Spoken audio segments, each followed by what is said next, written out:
Om Shanti, good evening. Warm welcome to Interview with a Raj Yogi. As we explore the Raj Yoga Essentials, our theme tonight is Spiritual Commitment, Part 1.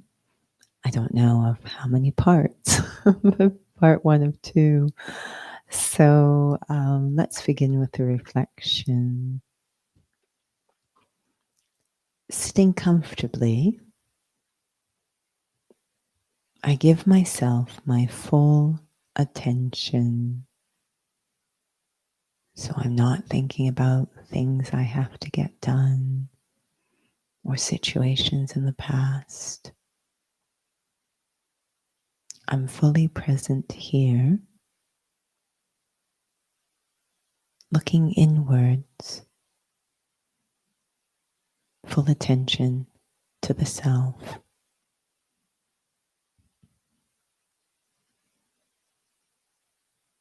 And I am on a journey,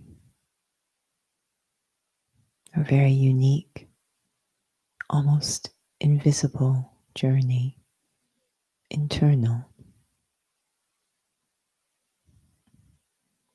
Probably the most important journey I will ever take. It is a journey of transformation, of returning to my true self.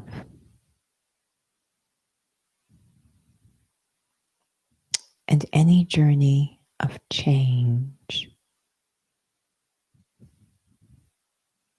will at some point encounter resistance, the forces that want to stay the same.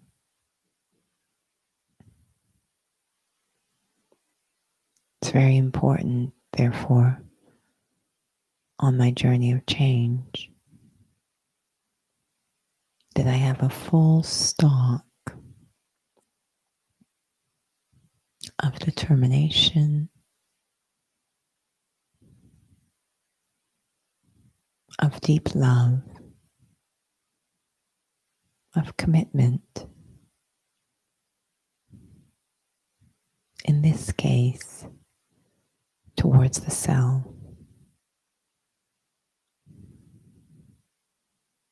That resistance will come in many convincing forms, from doubt to impatience, even boredom.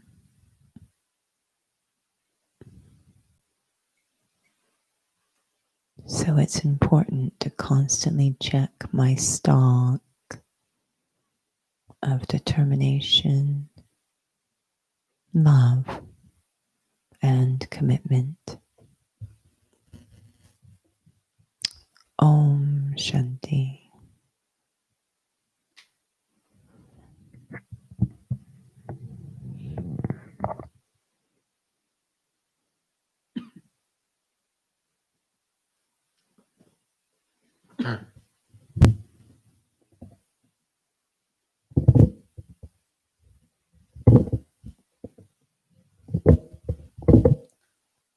Om Shanti.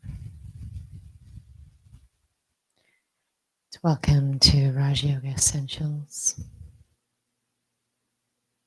As Judy mentioned, today's topic is spiritual commitment. And there was a request that came in through email a while back seeing if we could address some of the topics that are covered in Raja Yoga and you. And so, actually, that's where this topic was inspired by that request. And so, for those of you who've taken Raja Yoga or who haven't, it is a study in which the intention is for internal change. So I recall when we first started that course quite a few years ago. Do you remember what inspired this aspect of spiritual commitment? Because it is one of the topics that comes up. Because that word commitment, I think, can sometimes frighten ego or frighten souls, or it just feels very overwhelming. Like, what is that all about?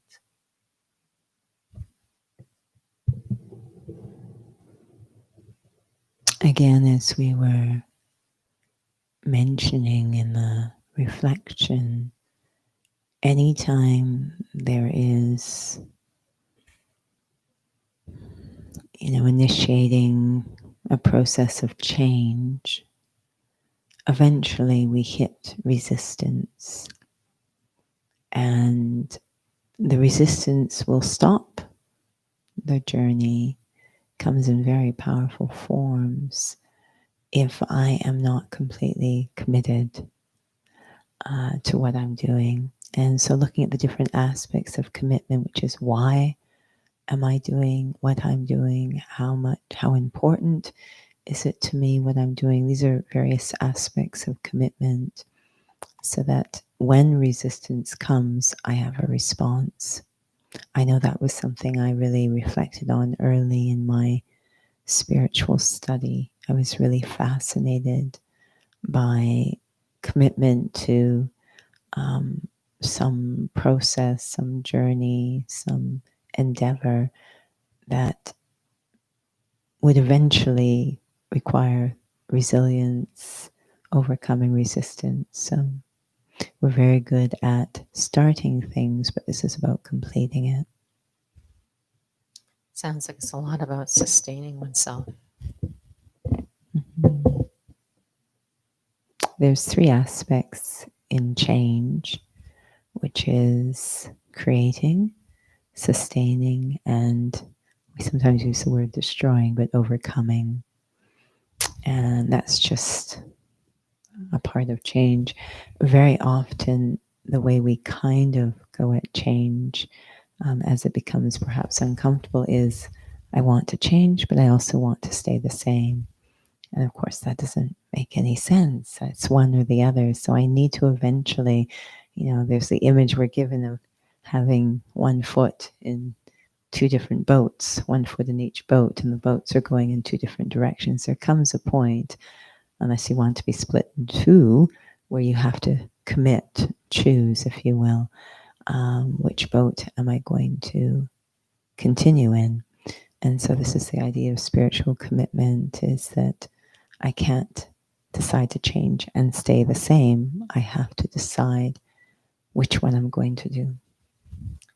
So perhaps maybe to ensure it feels relevant to those who may be watching this, is that crossover to just anything that I wish to commit to?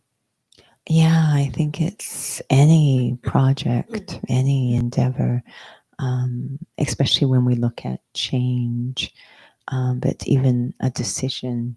It's the same when I make a decision on anything, even a haircut, which is a change. So I can decide I'm going to cut my hair.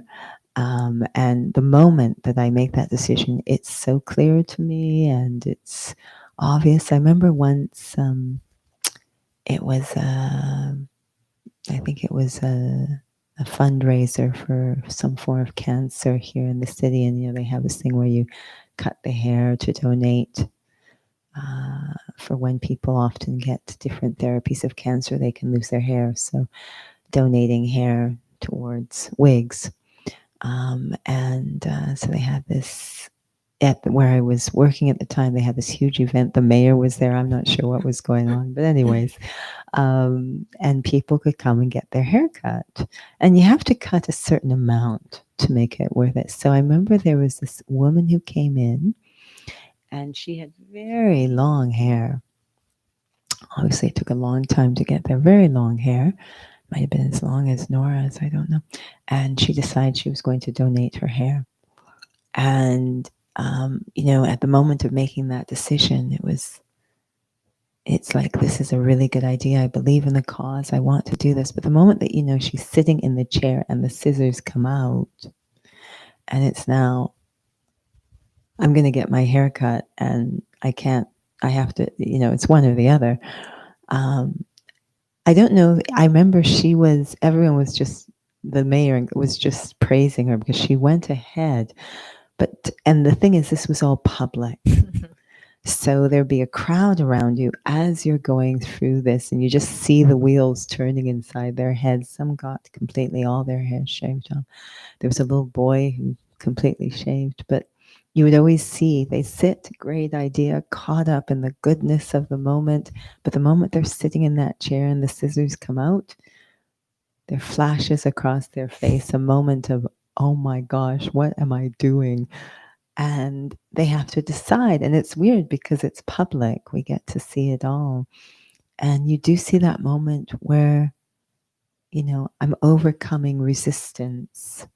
These little voices inside which say, no, I don't want to do this. I want to say the same. But there's another voice is saying, no, this is really important to me. I do. So this battle ensues. And which one will I commit to?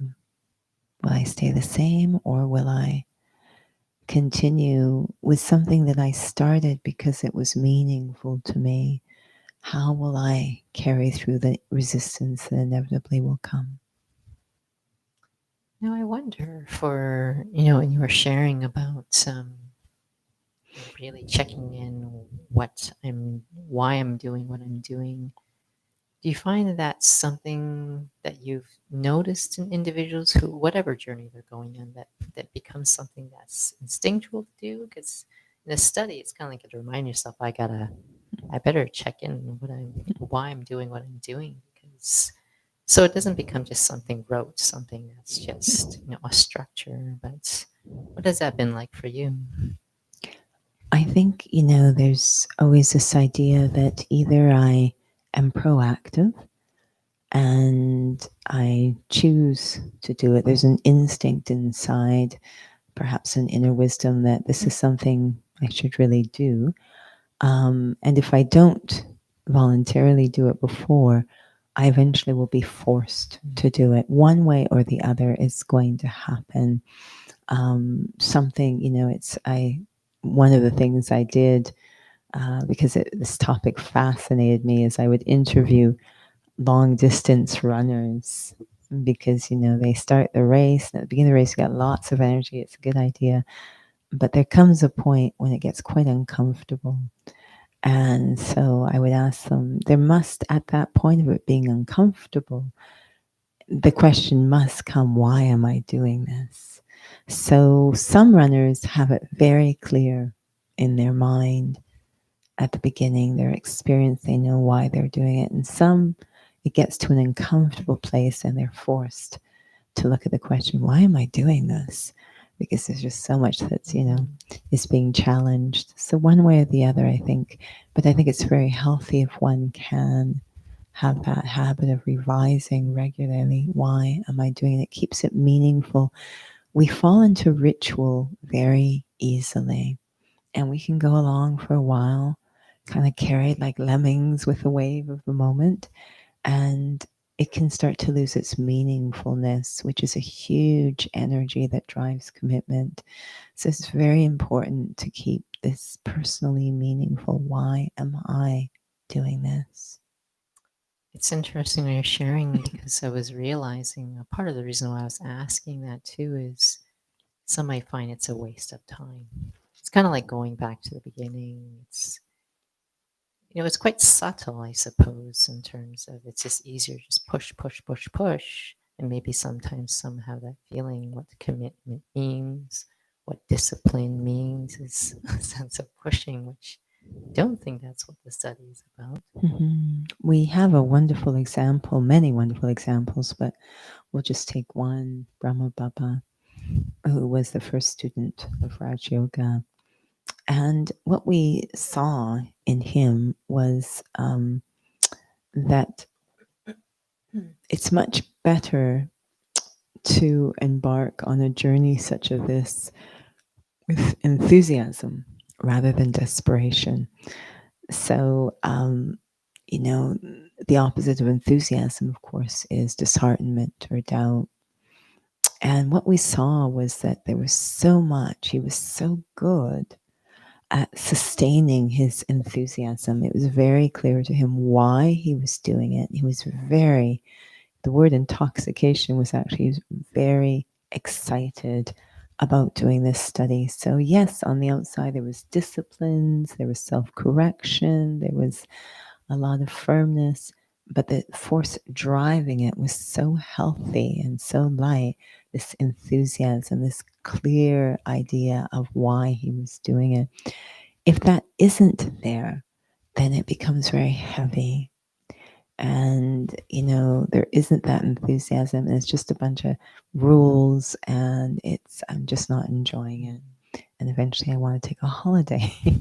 So it's very important to have a good energy driving one in something like this.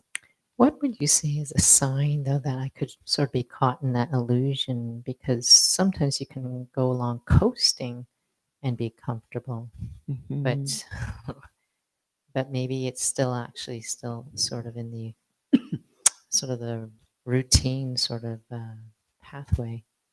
Yeah, it's kind of a beauty of Raj Yoga that you can only go along for so far before things get uncomfortable if I'm not paying attention to that kind of stuff. But I think that if it is routine, there are certain things that will start to develop inside. Heaviness is one of them. Um, Little doubts will start to develop. It'll become kind of dry. And in the reflection, we talked about a very interesting form of resistance, which is boredom. So I'm constantly then going to be looking for external stimuli. So my efforts will start to become dependent on external supports. So some examples that we see in this practice is I'm very much driven just when I'm involved in projects. So this kind of time could be difficult for those souls, but very project driven, really dependent on other people. So, if a well known speaker comes, I get very excited, but day to day, I'm not so. So, there's little signs in terms of just so much external support to keep it exciting because I don't have that enthusiasm inside. I'm really looking for stimuli outside. When you share that, it reminds me of there's been a couple of public programs in the past. It's usually the January 18th program, where we often hear about Brahma Baba as being the spiritual pioneer.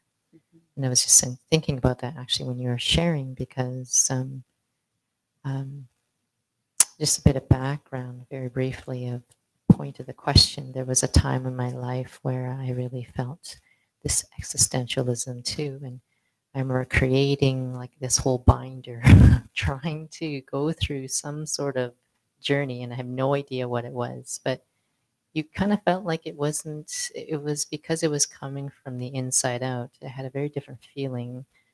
For students who are in this study, is it possible to still feel like a pioneer when you have all these others in front, all these other students in front, and you don't want to discount what they were going through, or their enthusiasm, but is it possible to still feel like a pioneer and not really actually feel like you're sort of losing the flair because you're also wanting to be inspired by those who were in the study at the beginning? There's something that I learned in dance class, because what would happen is you go into the class and at least half of the class would be dedicated to learning a dance routine. So the teacher had choreographed a dance routine. So all the steps, you didn't have to come up with the steps yourself. They're going to be given to you, the whole choreography. And so she choreographed the dance routine, and then we'd all learn it. We all learned the same routine. And what I always found so fascinating to watch, eventually you're divided into, depending on the size of the class, 2 or 3 groups, because there's not enough room for us all to do it together. So group 1 would go. So I'd be watching group 1, group 2, and it was just amazing because I knew we were all doing the same routine, but everyone did it their own way. Like it was just something I go, are we doing? I'd have to go off and practice because I'd be looking at it as what routine are they doing? Their style was so remarkable, what they put into it.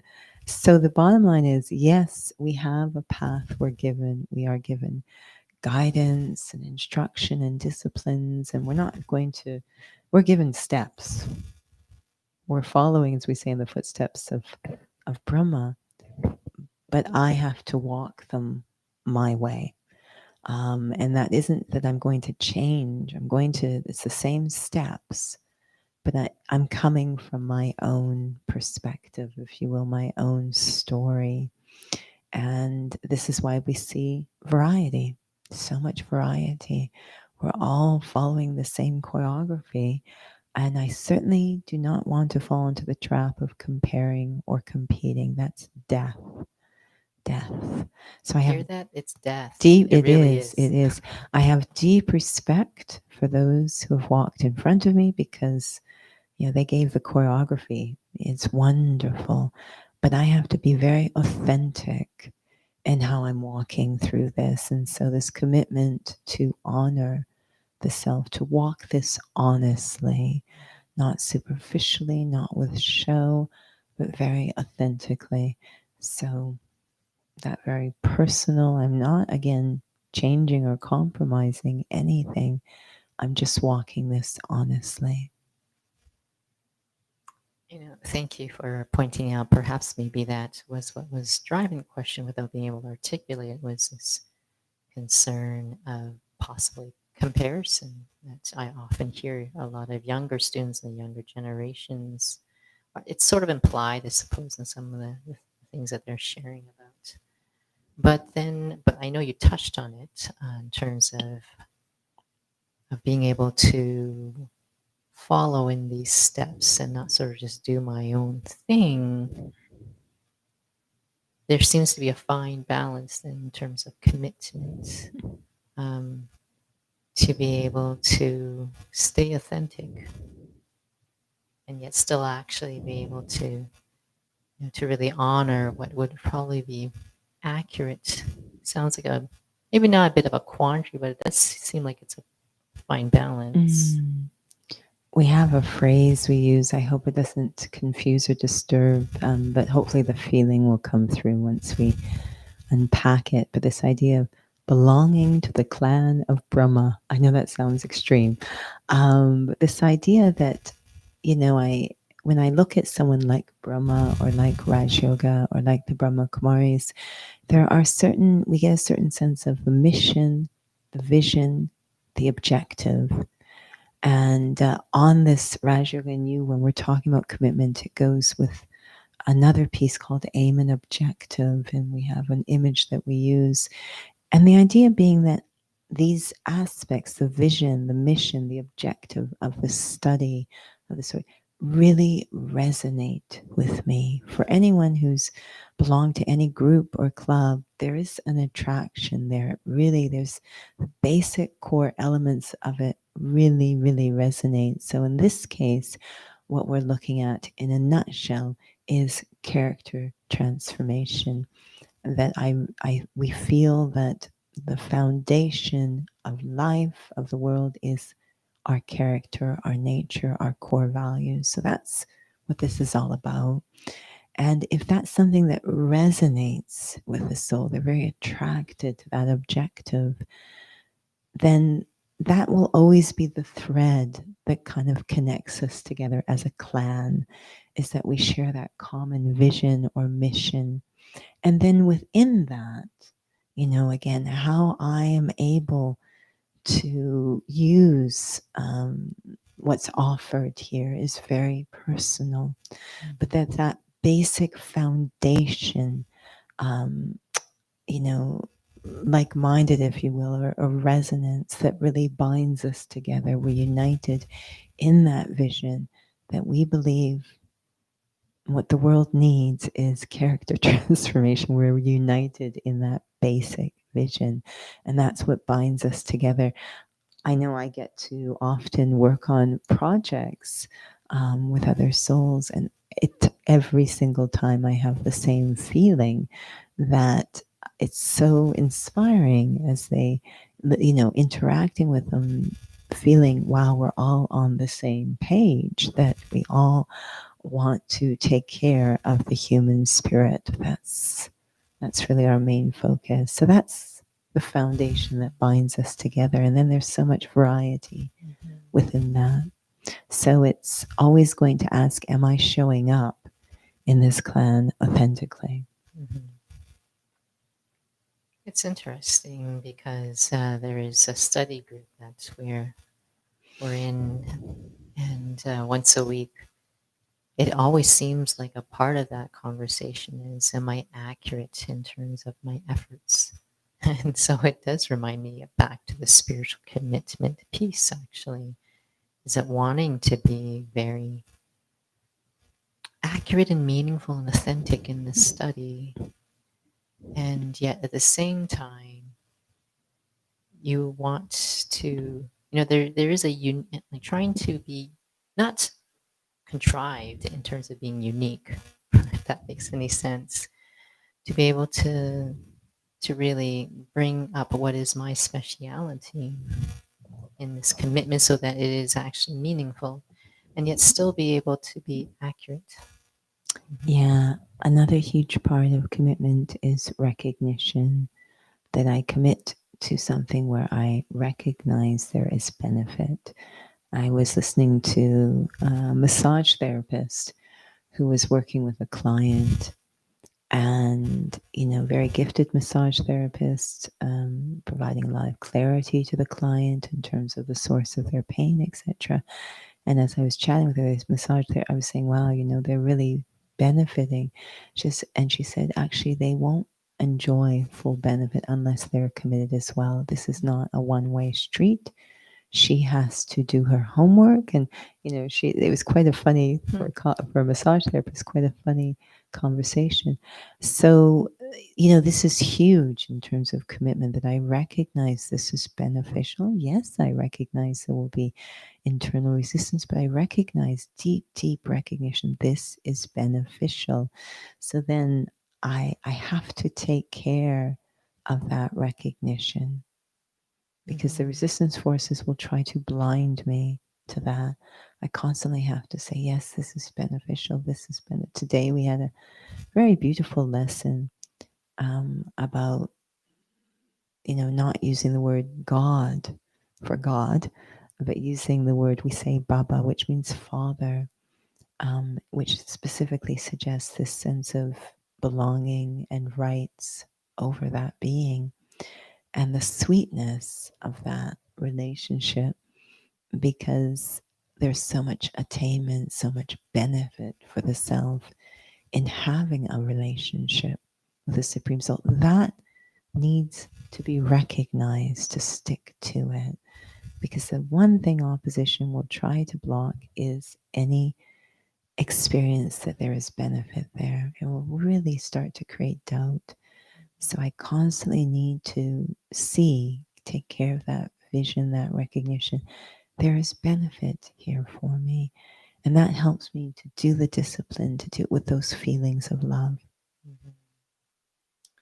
When you were sharing, actually, I was thinking about one of our senior students, Sister Mohini, was sharing tonight. And she used the word insecure at some point in time. And actually, that topic came up earlier in another session about feeling secure. And it had a lot to do with, and it's about spiritual commitment, because it was really about having such a clear sense of self, sense of awareness of myself, so that it becomes very clear, and that really secures my focus. And when there's insecurity, so many things are, you just start to see offshoots of signs of that.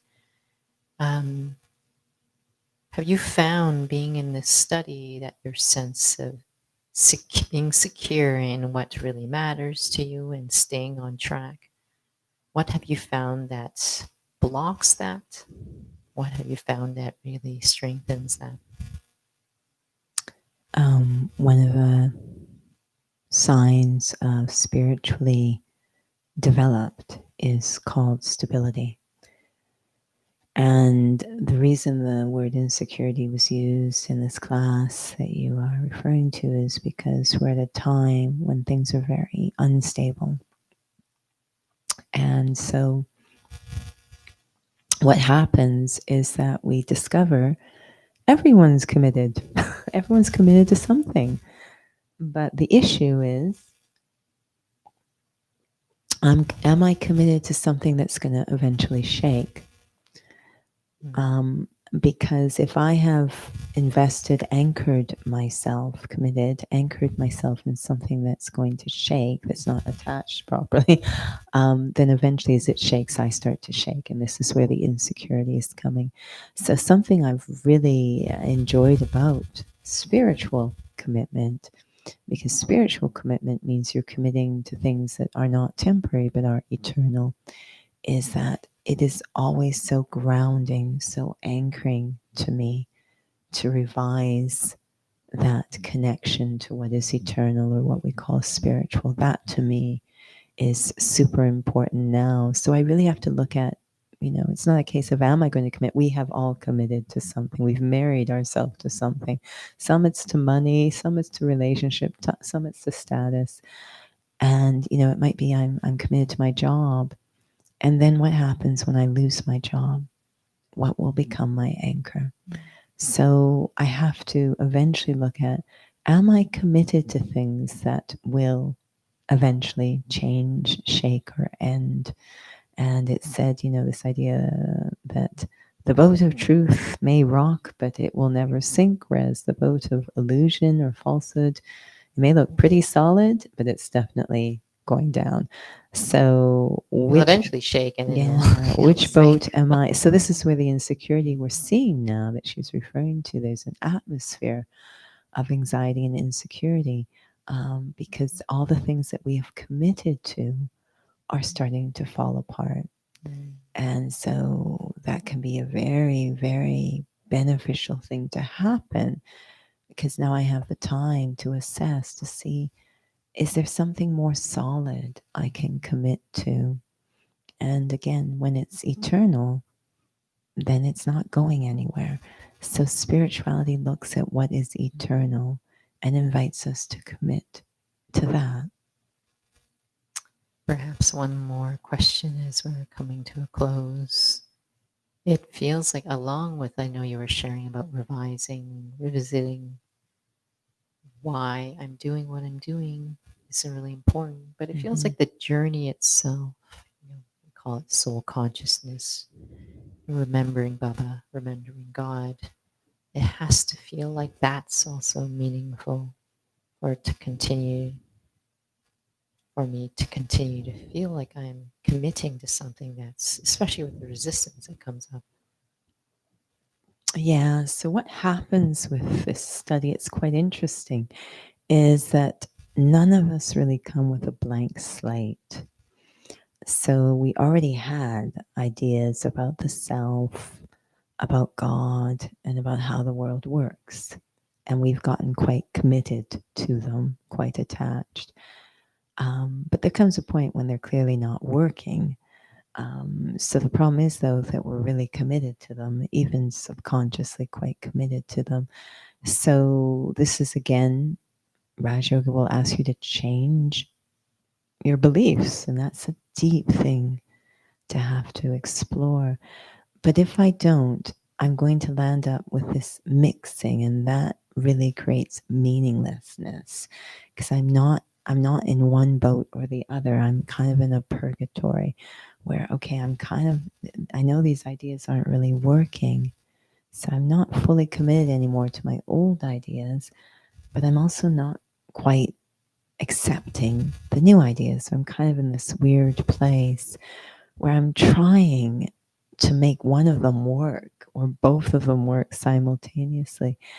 So we use this word renunciation, which is a part of the process of commitment, letting go of things that really, I won't say they're not working, they're just not relevant to where I want to go at this point.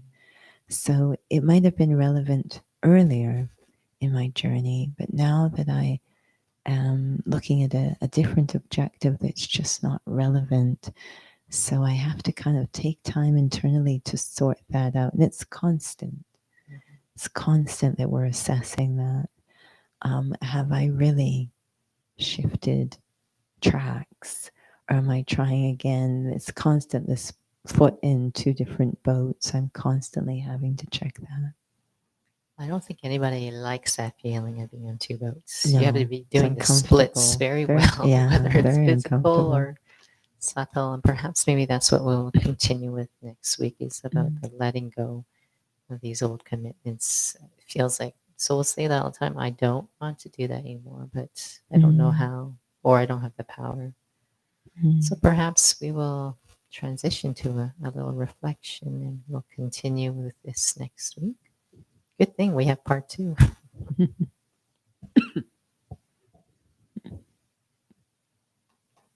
With one thought, I go inside, again to give full attention to myself, a conversation with myself.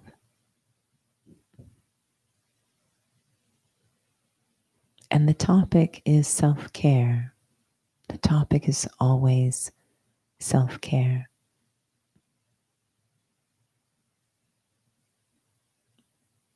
And I had a concept of self-care, but it may no longer be working. It may actually be becoming damaging to the self.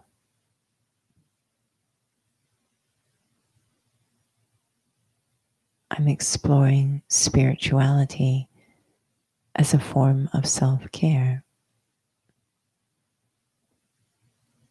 In essence, spirituality asks me to look at my concept of self.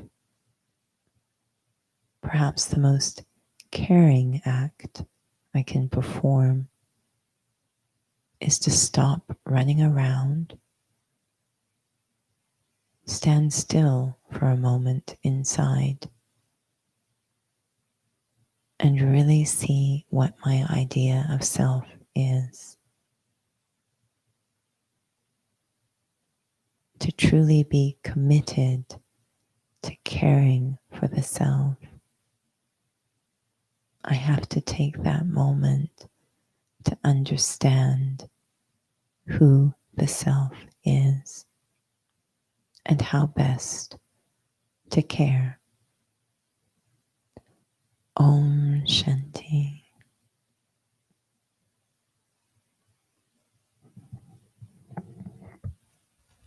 Om Shanti. Thank you again for joining us. And perhaps maybe we should remind souls a little bit more often. If you have questions, you're more than welcome to put those in the chat box or email us if you have any topics, any questions that you wanted us to address during any of these sessions on Tuesdays or Thursdays. So otherwise, I'll hand it over to Judy for you to share with us what our upcoming sessions are.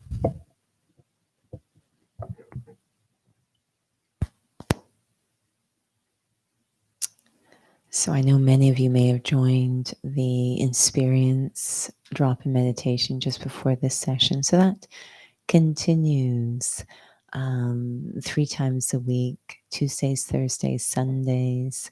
We have drop in meditation. It's such a wonderful time to just put aside the word meditation, just to go inside and have a conversation with the self, check in with the self, support the self. So it's a nice, if you will, schedule to commit to.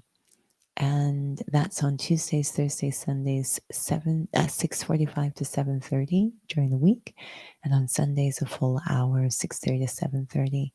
And then we also on Saturdays have Insperience, 2 to 3 in the afternoon, takes a selected topic inspired by the world of physical fitness, but looks at it from a spiritual perspective. So, again, all on our website. Feel free to check there for what we're offering and how to access what we're offering. And of course, here on the YouTube channel, we upload many of the recordings you can enjoy at a later date. Thank you again for joining. Until next time, Om Shanti.